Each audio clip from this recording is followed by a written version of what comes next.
मनाया काजू खाएगी? काजू बना ले।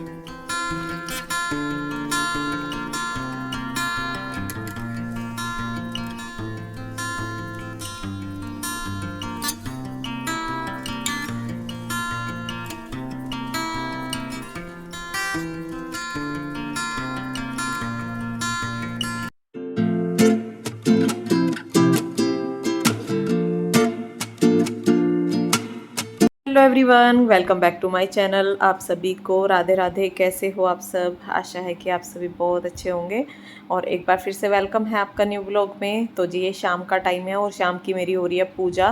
तो पहले मैंने मंदिर की पूजा की है और उसके बाद मैं सांची माता की पूजा कर रही हूँ। तो सांची माता के लिए आप पूछ रहे थे कि ये जो गेट पे माता लगाई हुई हैं तो ये क्यों लगाई जाती है, इनकी पूजा कैसे की जाती है। तो जितना मुझे पता है, वैसे ज़्यादा जानकारी तो मुझे इस बारे में नहीं है और जितना पता है उतना आपको बताऊंगी। तो शाम के टाइम इनका आरता किया जाता है और लड़कियां जो कुंवारी लड़कियां होती हैं वो ही इनका आरता करती हैं। और ऐसा बताया जाता है कि ये माता भी ना कुंवारी थी और ये दुर्गा का ही एक रूप है, तो इसलिए इनका जो आरता करती है ना वो कुंवारी लड़कियां ही करती हैं। और 9 दिन तक इनकी पूजा की जाती है, इन्हें घर में लाया जाता है और बनी बनाई भी ले आते हैं, नहीं तो अपने आप मिट्टी से भी इनको तैयार कर लेते हैं और तब इनका आरता करते हैं। मतलब सुबह शाम दोनों टाइम इनकी पूजा करते हैं। और जिस तरह से जैसे कि मैं सुबह दीपक जलाती हूँ तो फिर ला के माता रानी के आगे रख देती हूँ और शाम को भी दीपक जलाती हूँ। तो क्योंकि मंदिर में तो अखंड ज्योत जली हुई है, तो मंदिर में आरती करके और फिर माता रानी के आगे ला के रख देती हूँ दीपक। और शाम को भी मतलब भोग लगाते हैं इनको, सुबह को भी लगाते हैं। और जो भी कुछ खाते हैं ना, जैसे हमारा व्रत है और जो भी हम व्रत का जो खाना खाते हैं उसी का ही इन सांची माता को भोग लगाते हैं।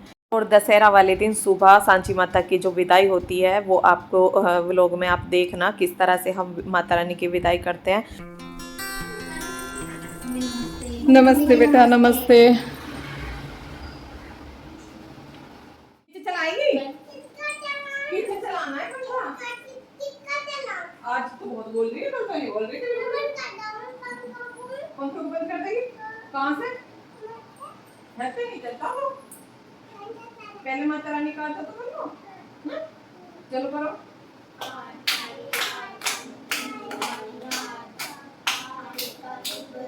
काहे की बाती सोने का दिवेला, निर्मल बाती सरसों का तेल जले सारी रातों। काहे जमती रहेगी जाते रहेगी संगू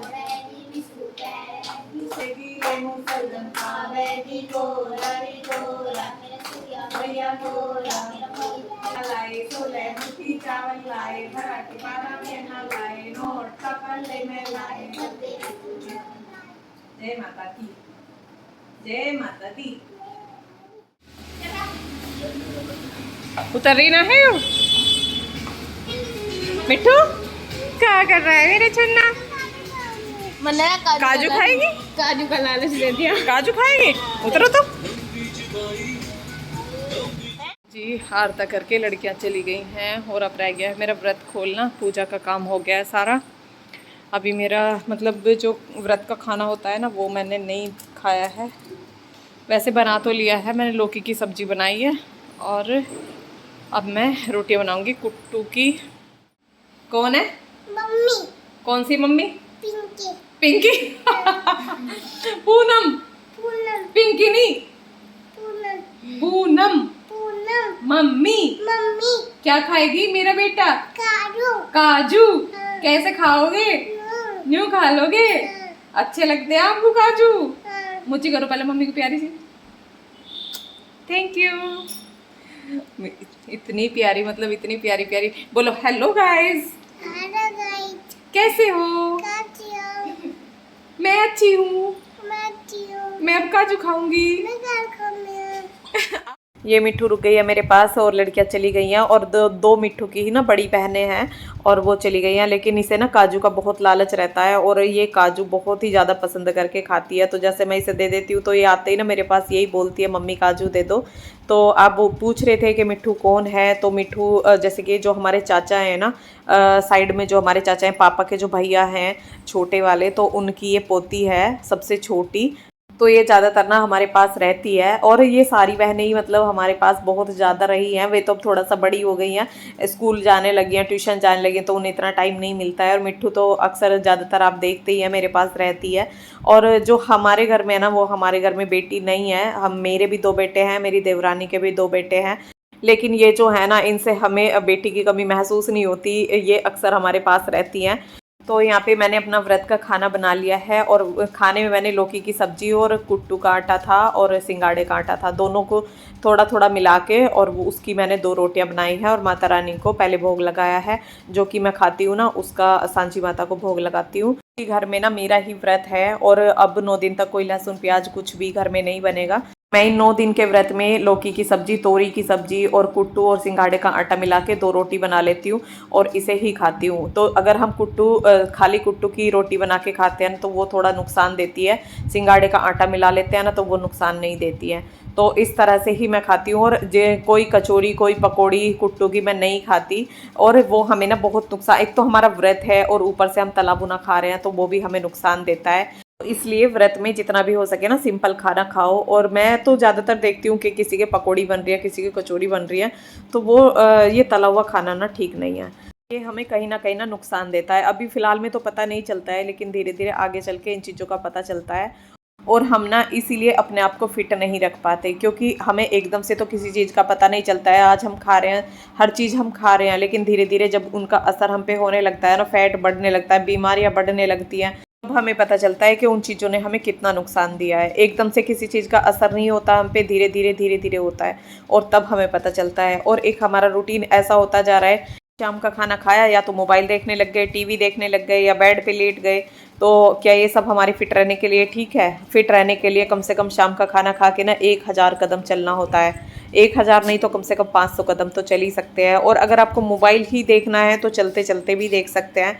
और किसी भी रिलेटिव से आप बात कर सकते हैं। बात करते करते तो बिल्कुल टाइम का पता नहीं चलेगा कि हम कितना टाइम घूम लिए हैं। ये एक अच्छा तरीका है अपने अंदर ये आदत बनाने का, कि अगर आप बात करते करते पहले घूम रहे हो और फिर धीरे धीरे ना आपको ऐसी आदत बन जाएगी कि आप बात भी नहीं करोगे ना, फिर भी आपको घूमने की आदत बन जाएगी। खाना खाने के बाद ना तुरंत ही मन करेगा कि हाँ, हम मुझे घूमना है। तो इस तरह की आदतें ना अपने अंदर ज़रूर बनाओ, उससे हम स्वस्थ रह सकते हैं, खुश रह सकते हैं। और आपका ये कमेंट था कि दीदी गैस बनती है, पेट में एसिडिटी रहती है, तो उसके लिए क्या करें? तो देखो, जब आप शाम को खाना खा के घूमोगे ना, आप खुद ही महसूस करोगे कि मैं अब ठीक रहने लगी हूँ और अब मुझे कोई गैस नहीं बनती है, मेरे पेट वाली प्रॉब्लम मेरी सब खत्म हो गई है। तो आप खुद ही महसूस करोगे। और जिनके पेट में प्रॉब्लम होती है ना, उससे बहुत सारी बीमारियां और बन जाती हैं। तो यही कुछ आदतें हमें फिट रखती हैं और ये कोई ज़्यादा हार्ड नहीं है अपने जीवन में अपनाने के लिए ना, ये कोई ज़्यादा मुश्किल नहीं है, ये बहुत ही आसान है। जब आप इस चीज़ की आदत बना लोगे ना, तो अपने जीवन में कितना बदलाव महसूस करोगे, कितना अच्छा आपको लगेगा और बहुत ही फुर्ती अपनी बॉडी में आप महसूस करोगे। तो पहले मैंने मेडिटेशन किया है, थोड़ी सी एक्सरसाइज की है, उसके बाद मैंने सुबह सुबह की थोड़ी सी धूप ली है, जो कि हमारे लिए बहुत ज़रूरी है, विटामिन डी की पूर्ति करने के लिए बहुत ज़रूरी होती है। और आजकल की जो सुबह सुबह की धूप है ना, वो अच्छी लगने लगी है, मतलब सुबह की धूप में इतनी गर्मी नहीं लगती है। तो कम से कम 15 से 20 मिनट मैंने धूप ली है, उसके बाद मैं कपड़े धुलने लगी हूँ। और जल्दी मुझे आज कुछ भी नहीं है, क्योंकि आज संडे है, बच्चों की भी छुट्टी है, तो इतनी ज़्यादा मुझे जल्दी नहीं है। और पहले मैंने एक्सरसाइज की है और ऊपर आने के बाद ना मुझे टाइम लग ही जाता है, एक्सरसाइज करती हूँ या कपड़े वगैरह जो भी मुझे धुलने होते हैं, और थोड़ा मैं धूप में भी बैठती हूँ। और नीचे का झाड़ू पोछा सब पूरा काम ना, नीचे का क्लीनिंग का मैं निपटा के आई हूँ। और ज़्यादातर ना नीचे का काम मैं नीचे के काम से फ्री होके ही आती हूँ ऊपर, क्योंकि ऊपर आके मुझे टाइम लग ही जाता है। मैं ऐसे भी पेड़ों में थोड़ी देर घूमती रहती हूँ ना, तो मेरा बहुत मन लगता है। सुबह सुबह पेड़ों में इतनी चिड़िया आती हैं और वो चहकती रहती हैं, तितलियाँ उड़ती रहती हैं, तो सच बताऊँ इतना मन लगता है ऊपर बहुत। और नेचर से जब हम जुड़े रहते हैं ना, तो हम स्वस्थ भी रहते हैं। और आप खुद सोचो, अगर आप किसी टेंशन में भी हो ना, और आप ऐसी जगह जाके कहीं बैठ जाते हो, कहीं ग्रीनरी में जाके बैठ जाते हो जहाँ पे बाग पेड़ पौधे बहुत ज़्यादा हों, और वहाँ पे चिड़ियों के चहकने की जो आवाज़ आती है ना, वो हमारी टेंशन को ना आधा कर देती है। और आपका एक कमेंट था कि दीदी सर में दर्द रहता है, इस पे एक वीडियो बनाओ। तो कल जो मैंने वीडियो डाला था एक्सरसाइज का, उसमें मैंने बताया था कि मेडिटेशन करने से ना सर वाली प्रॉब्लम सारी खत्म हो जाती है। अनुलोम विलोम करो।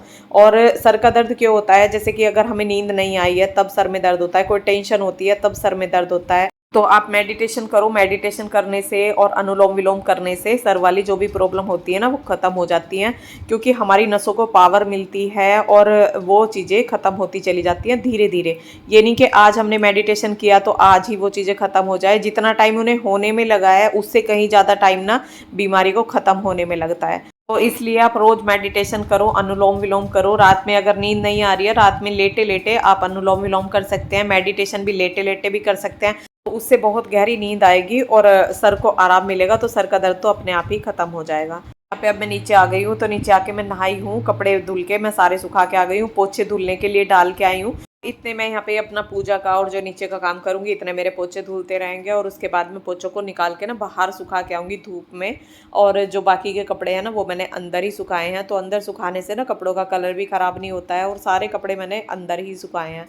और कपड़े आज इतने सारे थे कि 2 तार बिल्कुल कपड़ों से फुल हो गए हैं, और जो जीने वाली रेलिंग है वो भी फुल हो गई है। और सारे कपड़े ना मैंने हाथ से ही धुले हैं। तो देखो हाथ से, अब मेरे पास दोनों तरह की मशीन है, लेकिन फिर भी मैं हाथ से थोड़े कपड़े धुलती रहती हूँ। उससे मेरी थोड़ी मेहनत भी हो जाती है और शरीर उससे मजबूत रहता है। तो वो आदत ना छूटती नहीं है। नहीं तो फिर जब हम ये आदत हमारी छूट जाती है ना, और जब हम कपड़े धुलते हैं, अगर ब्रश भी मारते हैं ना, किसी एक छोटे से टॉवल पे भी ब्रश मारते हैं तो हाथ बहुत ज़्यादा दुखते हैं। तो उससे एक आदत बनी रहती है। तो यहाँ पे अब मैंने पूजा कर ली है और भोग लगा दिया है। जो सांझी माता है वहाँ पे भी पूजा कर ली है, उनको भी भोग लगा दिया है। और उसके बाद अब मैं सबके लिए खाना बनाऊंगी। तो खाने में मैंने दाल में बना रही हूँ, और अभी लहसुन प्याज कुछ भी नहीं डल रहा है, तो सिंपल सिंपल सा ही सब खाना बना रही हूँ, जो कि छोले राजमा ऐसा मैं कुछ भी नहीं बना रही हूँ, क्योंकि सब में लहसुन प्याज वो सब डलता है तो उसी से अच्छा टेस्ट आता है। तो मैंने यहाँ पे दाल छोंक दी है और आटा भी मैं लगा के रख दूंगी। और यहाँ पे मैंने अपने लिए ना दूध कर लिया है, जैसे कि मेरा व्रत है, तो व्रत में कभी कभी सुबह मैं दूध ले लेती हूँ और इसमें चौलाई के लड्डू डाल के तब मैं दूध लूँगी। वैसे चौलाई थोड़ी गर्म होती है, लेकिन आज मेरा मन था कि मैं चौलाई के लड्डू से ना दूध पीऊँगी, तो इसलिए मैंने दूध कर लिया है। और पहले एक एप्पल मैंने खा लिया, और खाने का काम ना मैं पूरा करके उसके बाद ही मैं अपना, ज़्यादातर मेरा नाश्ता ना तभी होता है जब मैं खाने का पूरा काम निपटा देती हूँ, क्योंकि मुझे ना आराम से बैठ के खाना अच्छा लगता है। तो मैं इसलिए अपना सारा जो जल्दबाजी का मेरा काम होता है ना, पहले मैं उसे करके तब अपना आराम से बैठ के कुछ खाती हूँ। जब मैं किचन का ये खाने का काम निपटा देती हूँ ना, जैसे कि सब्जी बना के रख दिया, आटा लगा के रख दिया, तो उसके बाद ना मुझे फिक्र नहीं रहती है कि कोई भी खाना अगर मांगेगा ना, तो मुझे बस रोटियां बनानी है और जाके मैं रोटी बना दूंगी और खाना दे दूंगी। तो इसलिए मैं आराम से बैठ के फिर अपना जो नाश्ता है वो मैं आराम से बैठ के करती हूँ, और फिर मुझे कितना भी टाइम लग जाए, मैं कुछ और भी काम करती रहूँ, तो मुझे कोई फिक्र नहीं रहती है। तो यहाँ पे मैंने दाल बनाई है और ये दही है। आज मैंने मट्ठा नहीं पिलवाया था, तो इसलिए दही है आज, और ये मैं मक्खन इसमें डाल दूंगी। और किसी भी सब्जी में जब ताज़ा मक्खन डाल के खाते हैं ना, तो उसका टेस्ट अलग ही हो जाता है। तो यहाँ पे खाना हमारा तैयार हो गया है, अब मैं खाना दे दूंगी। तो जी वीडियो रोकेंगे अब यहीं पे। वीडियो पसंद आया हो, यूज़फुल लगा हो, तो वीडियो को लाइक करना। चैनल पर जो पहली बार मेरा वीडियो देख रहे हैं प्लीज़ सब्सक्राइब करना। अपना ध्यान रखना, स्वस्थ रहना। मिलती हूँ नेक्स्ट ब्लॉग में, तब तक के लिए राधे राधे।